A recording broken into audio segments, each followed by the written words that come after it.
ಇಂಚೂತಿಲಿ ನಮ್ಮ ಹಾಂ ಹೂವು ಬಗ್ಗನ ಉಂಟತ್ತ ಆಡೆ ಮುಟ್ಟು.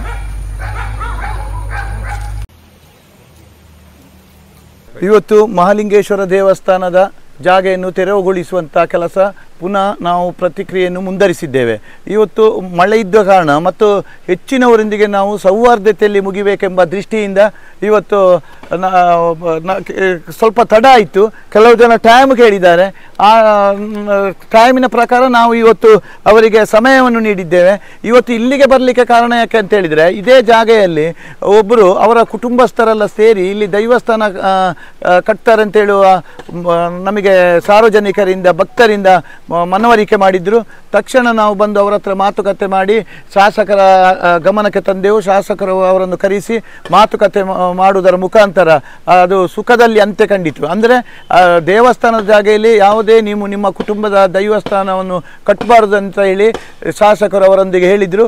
ಅದಕ್ಕೆ ಅವರು ಒಪ್ಪಿ ಸೌಹಾರ್ದತೆಯಲ್ಲಿ ಅದನ್ನು ಮುಗಿಸುವಂಥ ಕೆಲಸ ಆಗಿದೆ. ಹಾಗೆ ಇಲ್ಲಿ ಕೆಲವು 2-3 ಕಡೆ ಸುಮಾರು 1 ಎಕರೆ ಜಾಗೆ ಇವತ್ತು ದೇವಸ್ಥಾನದ ವಶ ಆಗಿದೆ. ದೇವಸ್ಥಾನಕ್ಕೆ ಎಲ್ಲರೂ ಇಲ್ಲಿ ಖಾಲಿ ಇದ್ದ ಜಾಗೆಯನ್ನು ನಾವು ನಮ್ಮ ಕೆಲಸದವರ ಮುಖಾಂತರ ನಾವು ಅಲ್ಲಿಗೆ ಹೋಗಿ ಹಿಟಾಚಿನಲ್ಲಿ ಕ್ಲೀನ್ ಮಾಡಿ ಅಲ್ಲಿ ಬೇಲಿ ಹಾಕಿಸುವಂಥ ಕೆಲಸ ಮಾಡಿ ಬೋರ್ಡ್ ಹಾಕಿಸುವಂಥ ಕೆಲಸವನ್ನು ಮಾಡಿದ್ದೇವೆ. ಇಲ್ಲಿ ಈ ಜಾಗೆಯಲ್ಲಿ ನಮ್ಮ ತೆಂಕಿಲದಲ್ಲಿ ಸುಮಾರು 1 ಎಕರೆಗಿಂತ ಸ್ವಲ್ಪ ಜಾಸ್ತಿ ಜಾಗೆ ಇವತ್ತು ದೇವಸ್ಥಾನದ ವಶ ಆಗಿದೆ. ಇವತ್ತು ನಮ್ಮ ಸಮಿತಿ ಬಂದು 6-7 ತಿಂಗಳಲ್ಲಿ ಸುಮಾರು ಅಂದಾಜು ಮೊತ್ತ 25 ಕೋಟಿಗಿಂತಲೂ ಸ್ವಲ್ಪ ಜಾಸ್ತಿ ಆಗ್ಬೋದು. ಅಷ್ಟು ಅಂದಾಜು ಮೊತ್ತ ಜಾಗೆ ಇವತ್ತು ದೇವಸ್ಥಾನದ ವಶ ಆಗಿದೆ. ಈಗ 3 ಕಡೆ ಈಗ ಸಾಧಾರಣ 1 ಎಕರೆ 5 ಸೆಂಟ್ಸ್ ಜಾಗೆ ನಮ್ಮ ದೇವಸ್ಥಾನದ ಪಾಲಾಗಿದೆ. 3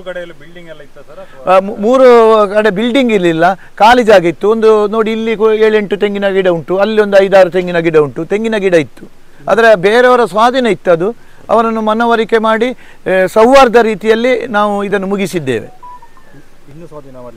ಇನ್ನು ಕೂಡ ತೆರವುಗೊಳಿಸುವಂಥ ಕೆಲಸವನ್ನು ಪುನಃ ಮುಂದುವರಿಸ್ತೇವೆ.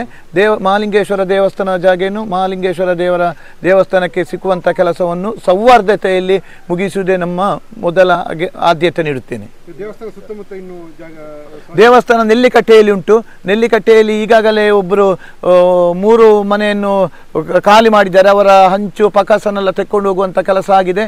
ಮುಂದಿನ ವಾರದಲ್ಲಿ ನೆಲ್ಲಿಕಟ್ಟೆಗೂ ಕೂಡ ಪ್ರವೇಶ ಮಾಡಿ ಆ ಜಾಗೆಯನ್ನು ಕೂಡ ವಶಪಡಿಸುವಂಥ ಕೆಲಸ ಮಾಡ್ತೇವೆ.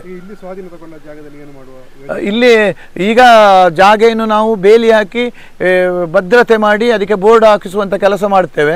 ಮುಂದಿನ ದಿನಗಳಲ್ಲಿ ಅದರ ಬಗ್ಗೆ ಯೋಚನೆ ಮಾಡಿ ನಿರ್ಧಾರ ಕೈಗೊಳ್ಳುತ್ತೇವೆ.